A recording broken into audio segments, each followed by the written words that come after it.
நாங்க 2 பேருமே close friends. அதை விட சுலபமா உங்களுக்கு சொல்லணும்னா 2 பேரும் ஒரே வீட்டு மருமகளுங்க. இன்னைக்கு அவ கைதாகி இங்க உங்க ஸ்டேஷன்ல இருக்கா. நாளைக்கு கோர்ட்டுக்கு போக போறா. நாளன்னைக்கு ஜெயிலுக்கு போக போறா.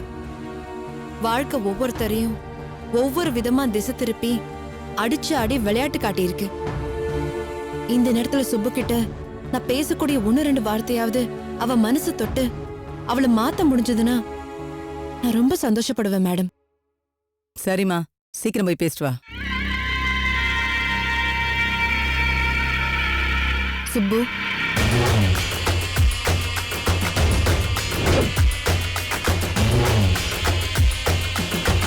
ஏண்டி இப்படி பண்ண? எங்க வந்து நிக்கிற பாத்தியா? உனக்கெல்லாம் அறிவே வராதா? சுட்டு போட்டாலும் திருந்த மாட்டியா? உன் வாழ்க்கையை நாசம் பண்ணிக்கிட்டு உன்னை சுத்தி இருக்கிறவங்க சந்தோஷத்தையும் புடுங்கி என்ன பொறப்பிது? என்ன பொழப்பிது? இப்ப நீ நிக்கிற இடத்த ஒரு நிமிஷம் யோசிச்சு பாரு. உனக்கு இது தேவையா? அன்னைக்கு குலதெய்வம் கோவில்ல வச்சு உன்கிட்ட நான் சொன்னேன்ல, சூர்யாவை அடையறதுக்கு ஈஸியான வழி என்ன, எப்படி நீ அந்த வீட்டுக்குள்ள திரும்ப உன்னோட முழு உரிமையோட வரலான்னு கிளிப்பிள்ளைக்கு சொல்ற மாதிரி எடுத்து சொன்ன. ஏண்டி உனக்கு புரியல? இல்ல நீ அதையெல்லாம் புரிஞ்சுக்க விரும்பலையா? ஏய், நானும் தெரியாம தான் கேக்குறேன். சொன்னதே எவ்வளவு நேரம் சொல்லிக்கிட்டே இருப்ப? உனக்குலாம் அறிவே இல்லையா? உன் வேலை நம்ம போய் அதை பாரு. தப்பா பேசுற சுப்பு. நான் உன் நல்லதுக்காக தான் சொல்றேன். நீயும் வாழணுங்கிற எண்ணத்துல தான் சொல்றேன். அந்த வீட்டு மருமகளா உன்னோட உரிமை நிலநாட்டணுங்கிற அந்த ஆதங்கத்துல தான் சொல்றேன். ஆனா இது எல்லாத்தையும் விட முக்கியமான இன்னொரு காரணமும் இருக்கு. அது உன் வயித்துல வளர்ற குழந்தை. உனக்கு ஒரு விஷயம் தெரியுமா சுப்பு? அத்தைய நினைச்சு பாரு. பிறக்க போற 2 குழந்தையில ஏதோ ஒண்ணுதான் தங்கும்னு அந்த குலதெய்வம் கோவில் பூசாரி சொன்னதுல இருந்து அத்தை நார்மலாவே இல்ல. உனக்கு ஏதாவது ஆயிடுமா, எனக்கு ஏதாவது ஆயிடுமான்னு மாத்தி மாத்தி கவலைப்பட்டே அவங்க ராவும் பகலும் போயிட்டு இருக்கு. இந்த நேரத்துல இப்ப நீ ஸ்டேஷன்ல இருக்கிற. துடிச்சு போயிட்டு இருக்காங்கடி. அவங்களுக்கு ஆறுதல் சொல்ல அந்த வீட்டுல யாருமே இல்ல. அப்படியே சொல்ல நினைச்சாலும் என்ன ஆறுதல் சொல்லி எப்படி அவங்கள சமாதானப்படுத்த முடியும்? இது எல்லாம் எதுக்கு என்கிட்ட சொல்லிட்டு இருக்க? வேற யார்கிட்ட சொல்ல முடியும்? சம்பந்தப்பட்டவ உனக்கு உரைக்கணுமே தவிர எனக்கு வேற எந்த நோக்கமும் இல்ல. முட்டாள்தனமா இப்படி பண்ணிட்டியே சுப்பு. கவிதா பாவம், சின்ன பொண்ணு, வாழ வேண்டிய பொண்ணு. அவ வாழ்க்கையை கெடுத்து நாசம் பண்ணி அவளை அழிச்சு, அது மூலமா நீ என்ன சாதிக்க திட்டம் போட்டேன்னு எனக்கு ஒண்ணும் புரியல. சூர்யா அன்புக்கு அடிபணிஞ்சு போற மனுஷன். அவரோட தங்கச்சியோட முடிவு இப்படி ஆயிருக்கிற சூழ்நிலையில இனிமே எப்படி அவர் மனசு மாதிரி ஏத்துக்குவாரு? ஏய், அத நான் கேட்கலையே. ஏன் சூர்யாவை எப்படி ஏன் பக்கம் திருப்பணும்னு எனக்கு தெரியும். நீ எல்லாம் ஒண்ணு எனக்கு அட்வைஸ் பண்ண வேண்டாம். எனக்காக நீ கவலைப்படவும் வேண்டாம். குழஞ்சு போயிடுவ சுப்பு. நீ என்ன பண்ணிட்டு இருக்க, எதை நோக்கி போயிட்டு இருக்கேன்னு உனக்கு தெரியலன்னு நினைக்கிறேன். ஏய், சும்மா வாய் மூடு. எனக்கு என்ன அட்வைஸ் பண்ண வந்திருக்கியா? கம்பிக்குள்ள நிக்கிறாளுங்கிற தெனாவட்ல என்ன வேணா பேசிட்டு போலான்னு பாக்குறியா? ஏய், நீ சொல்லி நான் உருப்படுவேன்னு ஆசை வேற உனக்கு இருக்கா? அப்போ உருப்படாம தான் போவேன்னு சொல்றியா? இல்ல, நான் உருப்படுறனோ இல்லையோ, ஆனா நான் எந்த மாதிரி இருக்கணும், நான் விரும்புற உலகத்தை அந்த மாதிரி மாத்திக்க எனக்கு தெரியும். காலமும் நேரமும் வேணா இன்னைக்கு ஓம் பக்கம் சாஞ்சு திரும்பி நிக்கலாம். ஆனா என்னைக்குமே அது அப்படியே இருந்துராது. உலகம் உருண்டையானது. இருட்டு ஒரு பக்கம்னா வெளிச்சம் ஒரு பக்கம் இருக்கும். வெளிச்சம் திரும்புறப்ப இருட்டு அங்கேயும் வரத்தான் செய்யும். இன்னைக்கு உன் வாழ்க்கையில அடிக்கிற சந்தோஷ காத்து இன்னும் கொஞ்ச நாள்ல திசை மாறி அடிக்கும். அப்ப இந்த புழுக்கம் உனக்கும் இருக்கும். ஓ சுகத்தை நான் அனுபவிச்சுக்கிட்டு இருப்பேன். இது நடக்கத்தான் போகுது. நான் வேணா பைத்தியக்காரத்தனமா வளர்றேன்னு நீ நினைச்சிட்டு இருக்கலாம். ஆனா அது உன்னோட முட்டாள்தனம். என்னை பொறுத்த வரைக்கும் நான் தெளிவா தான் இருக்கேன். என்ன செய்யணும்னு எனக்கு தெரியும். நீ என்ன செஞ்சாலும் சூர்யா உனக்கு கிடைக்க மாட்டாரு. அது மட்டும் முடிஞ்சு போச்சுன்னு நினைச்சுக்கோ. ஐயோ, நான் உன்னை கேட்கவே இல்லையே. நீ கேக்கலனாலும் சொல்ல வேண்டியது என்னோட கடமை. மனசளவுல அந்த மனுஷன் நொடிஞ்சு போய் கிடக்குறாரு. போலீஸ் வந்து அரெஸ்ட் பண்ணப்போ சூர்யா தான் கூட வந்தாராமே, நான் கேள்விப்பட்டேன். இப்படிலாம் நடக்கும்னு நீ நினைச்சு பாத்தியா சுப்பு? இல்ல நடக்கணும்னு ஆசைப்பட்டியா? ஆனா நடந்துருச்சுல்ல. இதுதான் இனிமே இதுதான் உனக்கு. நீ என்ன பண்ணாலும் உன்னால இதுல இருந்து தப்பிச்சு வர முடியாது. நீ ஜெயில இருந்து திரும்பி வரலாம் சுப்பு. ஆனா அந்த வீட்டு கதவும் சூர்யாவோட மனசும் மூடினதுதான். Good bye.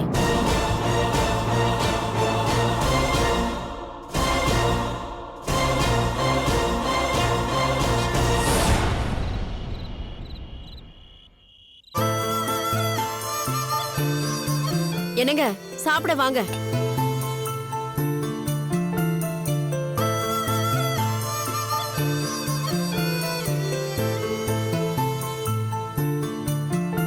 என்னங்க, என்ன கேட்ட? சாப்பிட வாங்கன்னு சொன்னேன்.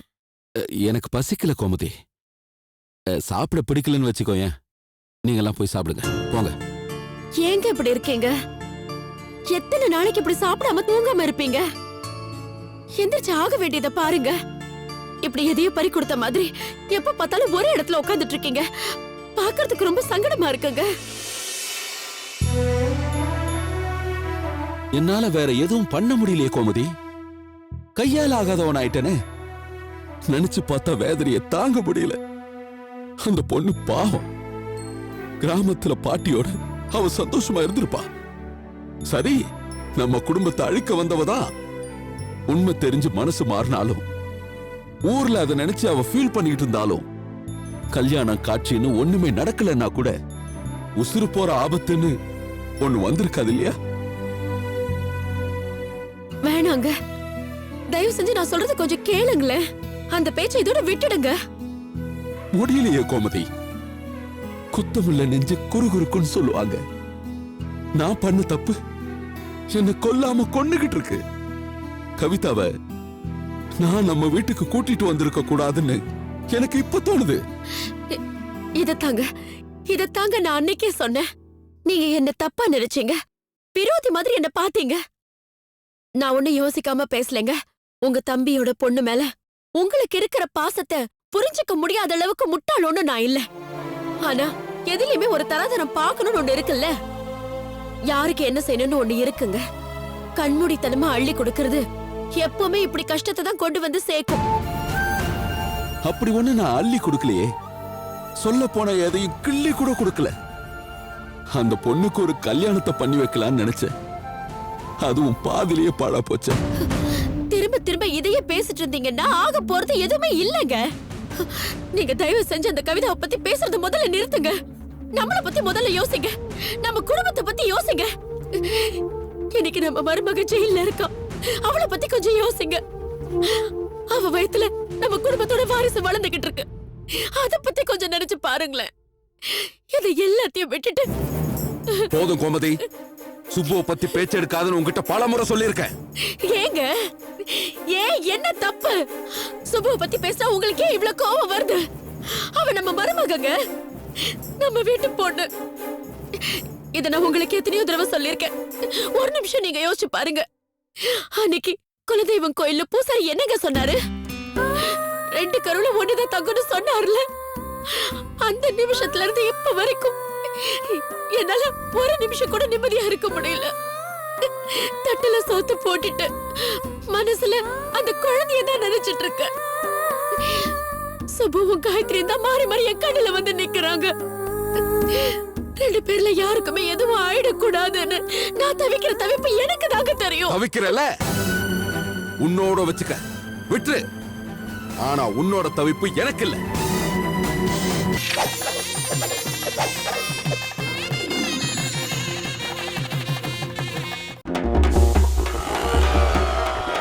ஆமா தீபாவளி என்னைக்குன்னு சொன்னீங்க? நீ பண்ண ஸ்வீட்டு ஆசம். நாசமா போச்சு. இது லேகியோங்க. பாடுறா சேலையில சும்மா தேவதை மாதிரி இருக்கா பாடுறா. ஏய் அது அவங்க அம்மாடா. ஓங்கி அடிச்சா 1.5 டன் வெயிட்ரா. பாக்குறியா பாக்குறியா? நல்லா இருக்கு. நீ சாப்பிடுறது நிப்பாட்டிட்டு அதையாவது சொல்லு. என்னது? அத ஹாப்பி தீபாவளி பா. ஹாப்பி தீபாவளி.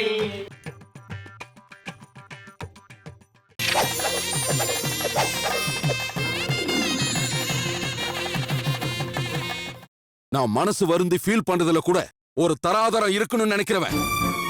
கவிதாவுக்காக நான் வருத்தப்படுறேன்னா அதுக்கு ஒரு காரணம் இருக்கு. ஆனா சுப்புவுக்காக என்னால அந்த மாதிரி வருத்தப்பட முடியாது. ஏங்க இப்படி பேசுறீங்க?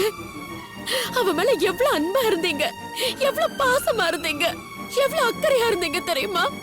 அவளுக்காக உசிரியை கொடுக்கறேன்னு சொன்னீங்களே, இன்னைக்கு இப்படி மாறி பேசுவீங்கன்னு நான் சத்தியமா எதிர்பார்க்கவே இல்லைங்க.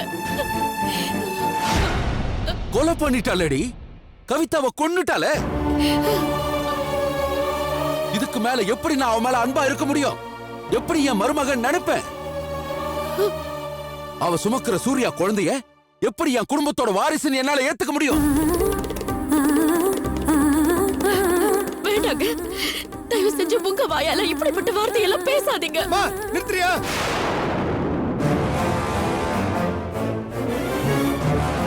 அப்பா கவிதாவை பத்தி கவலைப்படத்துல அதுல 1000 அர்த்தமும் இருக்கு, அதுல ஒரு நியாயமும் இருக்கு. நீ தான் தேவையில்லாம அந்த சுப்பு பேச்சு இழுத்துட்டு இருக்க. உனக்கு எதுக்குமா இப்ப அந்த பேச்சு? உனக்கு இப்ப என்ன தேவை? அப்பா சாப்பிட வரணும், அவ்வளவுதானே. நீ உள்ள போ, நான் அப்பாவை கூட்டிட்டு வரேன். என்னம்மா பாக்குற? போ. என்னம்மா இப்படி பாக்குற? என்னடா உன் புள்ள இப்படி பேசுறானேன்னா உன் ஃபீலிங்ஸ் வேணா அப்பாவுக்கு புரியலாம், ஆனா எனக்கு சுத்தமா புரியாது. அது எப்படிமா இவ்வளவு நடந்தப்புறமாவும் சுப்புக்கு சப்போர்ட் பண்ணு, அவளுக்கு கருணை காட்டுன்னு சொல்ற? அப்படி பண்ணா அது ஒரு முட்டாள்தனம். பச்சையா சொல்லட்டுமா, என்னை பொறுத்த வரைக்கும் சுப்பு ஒரு கொலகாரி. ஒரு கொலகாரிக்கு சப்போர்ட் பண்றதுக்கு நான் ஒன்னும் அவ்வளவு பெரிய தியாகி கிடையாது. வாய மூடுறா. யாருடா கொலைகாரி? என்ன தெரியும் உனக்கு அவளை பத்தி? எவனோ ஒரு போதை மருந்து கடுமையான ராஸ்கல் எதையோ சொல்லிட்டு போயிருக்கானா, அத கேட்டுட்டு வந்து நீ இப்படி பேசுறியே? இல்லம்மா, போதை மருந்துக்கு அடிமையானவன் எந்த முடிவுக்கும் வரல. சுப்பு திட்டம் போட்டு பிளான் பண்ணிருக்கா கவிதாவை கொலை பண்ணணும்னு. அதுக்காக தான் அந்த ரவி அவ விலைக்கு வாங்கியிருக்கா. அவன் நினைச்சபடி அந்த கவிதாவையும் கொலை பண்ணிருக்கா. பச்சை கொலைமா. சுப்பு எப்படிமா நம்ம சும்மா விட்டு வைக்க முடியும்? டேய், நீ தப்பா புரிஞ்சிட்டு இருக்கடா. இந்த பேச்சு இதோட கொஞ்சம் நிறுத்துறியா? பூசாரி சொன்னாரு, பூசாரி சொன்னாரு, பூசாரி சொன்னாரு எப்பயுமே சொல்லிட்டு இருக்காதீங்க. நான் சொல்லட்டுமா, அப்படியே பூசாரி சொன்ன மாதிரி நடந்தாலும் அழிய போற கருவு சுப்போட கருவா இருக்குமே தவிர காயத்ரியோட தான் இருக்காதுமா.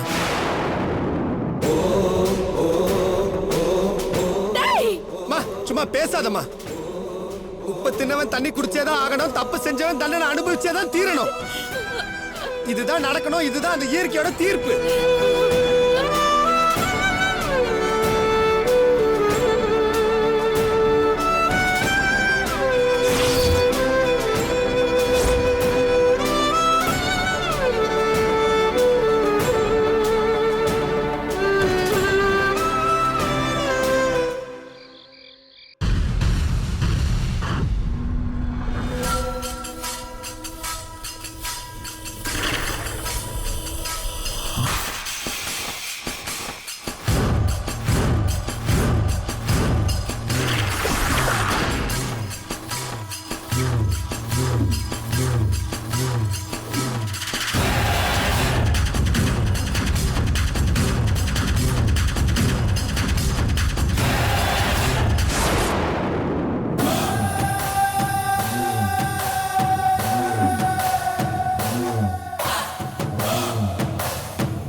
என்ன பாத்துட்டு இருக்க? இந்த பொண்ணு வயித்துல இல்ல. நீங்க போய் மேடத்துக்கு போன் பண்ணிடுங்க. முதல்ல நீங்க போய் செட் பண்ணி போங்க.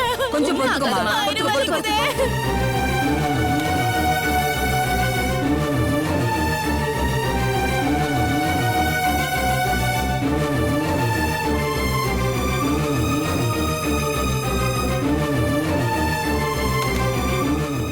மேடம் ஜிஹெச் கொண்டு போய் அட்மிட் பண்ண சொல்லிருக்காங்க.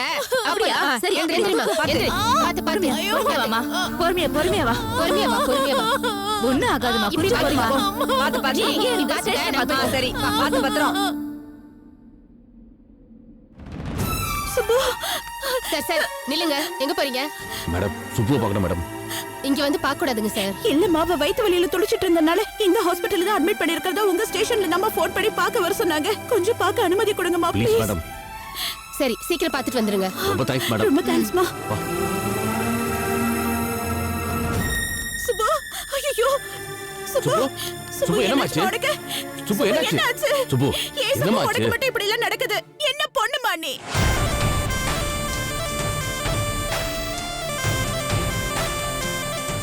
பதறாதீங்க அண்ணி, அமைதியா இருங்க. அண்ணா உங்களுக்கும் தான் சொல்றேன். உனக்கு ஏதோ வயித்த வலியில துடியா துடிச்சு ஹாஸ்பிடல் அட்மிட் பண்ணிக்கிறதா சொன்னாங்க. சரியா தான் சொல்லிருக்காங்க.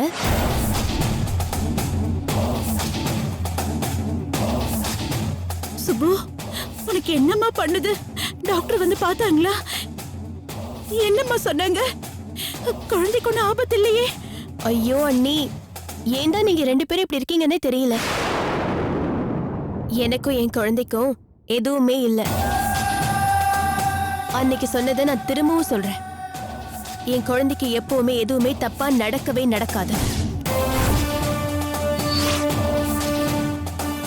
நல்லபடியா அது பிறக்கும். போதுமா? என்னம்மா சுப்பு, எனக்கு ஒண்ணுமே புரியல. நீ வயித்த வலியில துடிச்சதுனால ஹாஸ்பிடல் அட்மிட் பண்ணதா சொன்னாங்க. ஆமா அண்ணே, நான் துடிச்சது நிஜம். அப்படி துடிச்சதுனால தான் என்னை கூட்டிட்டு வந்து இந்த ஹாஸ்பிடல்ல அட்மிட் பண்ணிருக்காங்க. உங்களையும் மீட் பண்ண முடிஞ்சது. இதையே புரிஞ்சுக்க மாட்டேங்கிறீங்க? இன்னுமா உங்களுக்கு புரியல? நான் நடிச்சேன்.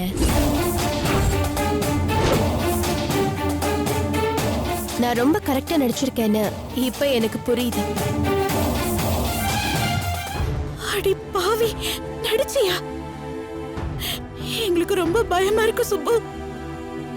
நீ ரொம்ப கிரிமினலா மாறிட்டியோட தோணுது. இதெல்லாம் நல்லதுக்கு இல்லம்மா. என்ன பண்ண முடியும் அண்ணி? அப்படிதான் வாழ்ந்தாக வேண்டி இருக்கு. வாழ்ந்துதான் தீரணும்னா கிரிமினலா இருக்கணும்னு ஆயிடுச்சு. தப்பார் சுப்பு, இந்த மாதிரிலாம் பேசாத. எனக்கு வேற வழி தெரியலண்ணே. நான் வெளியில வந்தாகணும். லாக்அப்ல இருந்து கோர்ட்ல இருந்து ஜெயில்னு போய் வாழ்க்கையை வீணடிக்க சொல்றீங்களா? அதுக்கெல்லாம் வேற ஆளை பாருங்க. நான் இப்ப வெளியில வந்தாகணும். நீங்க என்ன ஜாமீன்ல எடுத்தாகணும். புரிஞ்சுதா? அதுக்கு என்னடா வழின்னு கொஞ்சம் யோசிங்க. இப்படி வயித்து புடிச்சிட்டு நாடகம் போட்டா வழி பிறக்கும்னு தோணுச்சு. ஹெல்த் சரியில்லைன்னு சொல்லி ரீசனை காமிச்சு ஜாமீன் வாங்குறது ஈஸி பாருங்க. அதுக்காக தான் சொன்னேன். அண்ணி, நான் சொல்றது உங்களுக்கு புரியுதா? முதல்ல போய் நல்ல லாயரா பாருங்க. கர்ப்பமா இருக்கிற பொண்ணு ஜெயில இருக்க முடியாது. அடிக்கடி வயிறு வலிக்கும். குழந்தைக்கு ஏதாவது அசம்பாவிதம் ஆயிடுச்சுன்னா பெரிய பிரச்சனை ஆயிடும். சுப்பு எங்கேயும் ஊரை விட்டு ஓடி போயிட மாட்டா. வீட்ல தான் இருப்பா. கேஸ் ஹியரிங்க்கு வந்த உடனே கரெக்டா கோர்ட்டுக்கு வந்துருவான்னு சொல்லி ஜாமீன் கேட்க சொல்லுங்க. போங்க.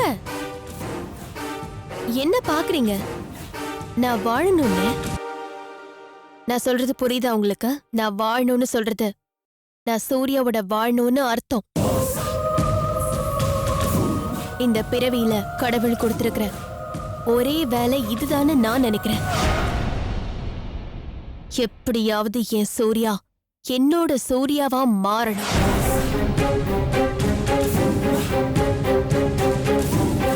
அவரா மாறாத பட்சத்துல அவரை மாத்தி காட்ட வேண்டிய பொறுப்பு என்னோடது. நான் செய்யற ஒவ்வொரு காரியமும் அதை நோக்கித்தான் இருக்கும். அது சுத்தியே தான் இருக்கும். தயவு செஞ்சு நீங்க தெளிவா புரிஞ்சுக்கோங்க. நான் சொல்றத மட்டும் செய்யுங்க. முதல்ல போய் என்ன ஜாமீன் எடுக்கிறதுக்கு வழிய பாருங்க. சுப்பு, நான் என்ன சொல்ல வரேன்னா, எனக்கு உங்க அட்வைஸ்ல எதுவும் தேவையில்லை. நான் அதையெல்லாம் தாண்டி ரொம்ப தூரத்துக்கு போயிட்டேன். எனக்கு வேண்டியது இப்போதைக்கு ஜாமீன் மட்டும்தான். ஜாமீன்ல நான் வெளியில வந்ததுக்கு அப்புறம் நான் என்ன செய்ய போறேங்கிறத அப்புறமா உங்ககிட்ட சொல்றேன். இப்ப போய் நான் வெளியில வரதுக்கான ஏற்பாடை நீங்க பண்ணுங்க. போங்க. போங்கன்னு சொல்றல. வா.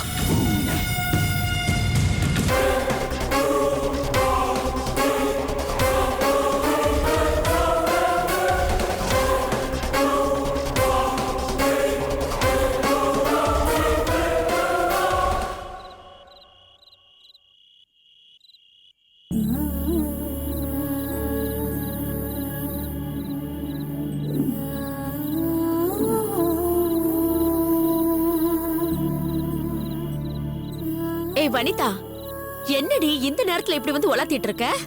என்ன ஏதாவது பிரச்சனையா? எனக்கு எந்த பிரச்சனையும் இல்லம்மா, நான் நல்லா தான் இருக்கேன். ஆனா மனுஷனா பிறந்துட்டா ஏதோ ஒரு கட்டத்துல யோசிச்சே ஆகணும்ல. நெருக்கடி வரப்ப கூட யோசிக்கலனா விடியறப்போ ஒழுங்கா எழுந்திருப்போமான்னு கூட நமக்கு தெரியாது. ஏய், நீ பேசுறது எனக்கு ஒண்ணுமே புரியல. புரிஞ்சுக்கணுமா? அட்லீஸ்ட் புரிஞ்சுக்கிறதுக்கு முயற்சியாவது பண்ணணும். நீ ஒரு விஷயத்த நல்லா யோசிச்சு பாரு. நம்ம வீட்ல நம்ம எப்படியெல்லாம் இருப்போம்? அப்பா, நீ, நான், சூர்யா. சூர்யா வீட்டுக்கு வர்றதுக்கு முன்னாடி கௌதம், கௌதம் போனதுக்கு அப்புறம் சூர்யா, அதுக்கப்புறம் சுப்பு, காயத்ரி. இப்படி ஆளுங்க மாறி மாறி போனாலும் நம்ம வீட்ல சந்தோஷம்னு ஒண்ணு இருந்தது. கோபதாபம்லாம் இருக்கத்தான் செய்யும். ஒருத்தரோட ஒருத்தர் சண்டை போட்டுக்கிட்டு மல்லு கட்டிக்கிட்டு அடிச்சுக்கிட்டு இருந்தாலும் எல்லார்கிட்டயும் அடிப்படையில ஒரு அன்பு இருந்தது. இதெல்லாம் எல்லா குடும்பத்திலயும் இருந்திருக்கும். நீ சாப்பிட்டியான்னு யாராவது ஒருத்தர் யாரையாவது கேட்கும்போது அடுத்தவங்களுக்கு சாப்பிடணும்னு தோணும். அப்பா சோர்வா உட்காந்துட்டு இருக்கும்போது தலைவலிக்குதோ என்னவோன்னு ஓடி போய் என்ன பண்ண கேட்கணும்னு தோணும். நான் கொஞ்சம் டல்லா இருந்தேன்னா கூட அப்பாவுக்கு அன்னைக்கு ராத்திரி எல்லாம் தூக்கமே வராது.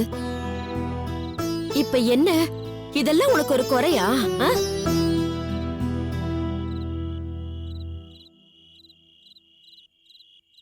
இது எதுவுமே இல்லைங்கிறது தாம்மா குறை. நான் சொல்றது உனக்கு புரியுதா? யோசிச்சு பார்த்தா எல்லாரும் ஆளுக்கு ஒரு தீவா தனித்தனியா ஒதுங்கி போயிட்ட மாதிரி தோணுது. எனக்கு என்னமோ நான் ரொம்ப தனிமையில இருக்கிற மாதிரி தோணுதுமா. என்னம்மா இது? என்னென்னமோ சொல்லிக்கிட்டு. இத பாரு, இதெல்லாம் ஒண்ணுமே வேண்டாம். வா, வந்து படுத்து தூங்கு வா. இல்லம்மா, ஒரு செகண்ட் யோசிச்சு பார்த்தா எனக்கு அப்படிதான் தோணுது. என்னதான் இருந்தாலும் கல்யாணம் ஆன பொண்ணுங்க அவங்க உங்க புருஷன் வீட்டுல இருந்தாதான் மரியாதை இல்ல.